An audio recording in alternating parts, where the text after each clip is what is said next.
In 2009, BlackBerry controlled nearly half the global smartphone market. World leaders used it. CEOs depended on it. Governments trusted it. If you wanted the serious phone, you bought a BlackBerry. 6 years later, the company was fighting for survival. Today, they don't even make smartphones anymore. This is the story of how one of the most powerful tech companies in the world lost everything. Not because they were weak, but because they misunderstood where the future was going. Long before smartphones became entertainment devices, phones were tools, and BlackBerry was the perfect tool. Their physical keyboard made typing fast, their security was unmatched, and their email system changed how business worked forever. By the mid-2000s, BlackBerry had become a status symbol. Presidents carried them, executives lived on them. The company grew so quickly that it seemed untouchable. Then, in January 2007, everything changed.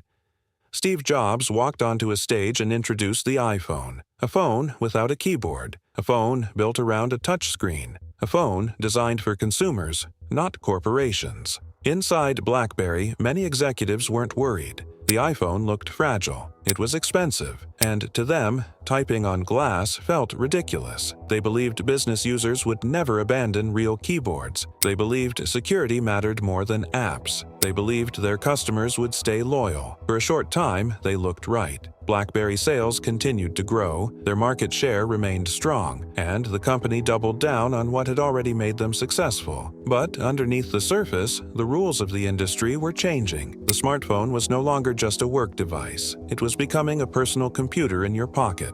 Apple opened the App Store. Developers rushed in. Consumers suddenly wanted games, social media, music, and endless customization. Then, Android arrived. Now there were two ecosystems growing rapidly, pulling developers, attention, and innovation away from BlackBerry. BlackBerry's leadership saw the shift, but they reacted slowly. Instead of reinventing their software, they tried to protect what already worked. They released new models with better keyboards, better battery life, small upgrades. But the market didn't want small upgrades anymore. It wanted a new experience. When BlackBerry finally tried to compete with touchscreen devices, the results were disappointing. Their software felt outdated. Their app selection was tiny compared to competitors, and developers had already committed to iOS and Android. The problem wasn't hardware, it was ecosystem. Smartphones had become platforms, and BlackBerry was losing the platform war. As sales began to slow, pressure inside the company grew. Leadership struggled to agree on a clear direction. Some wanted to stay focused on enterprise customers. Others wanted to chase consumers. The result was hesitation. And in technology,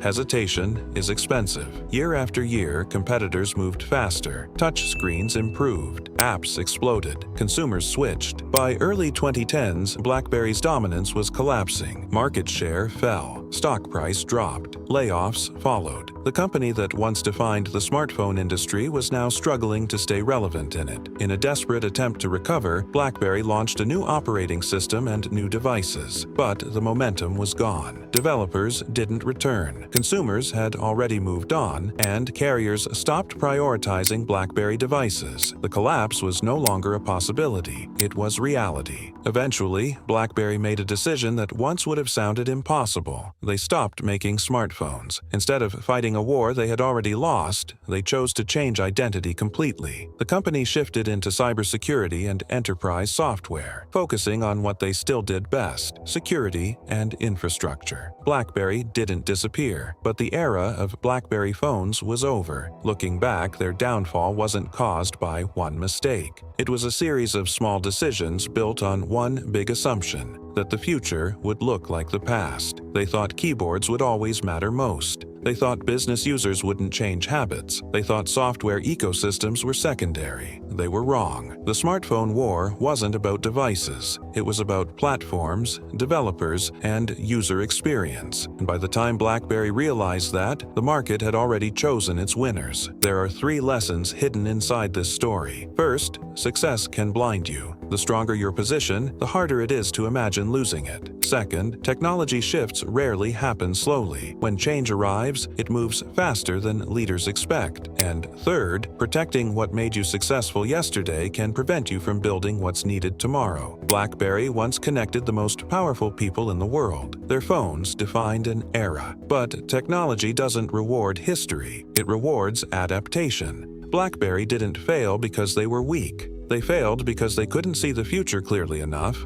until it was already too late.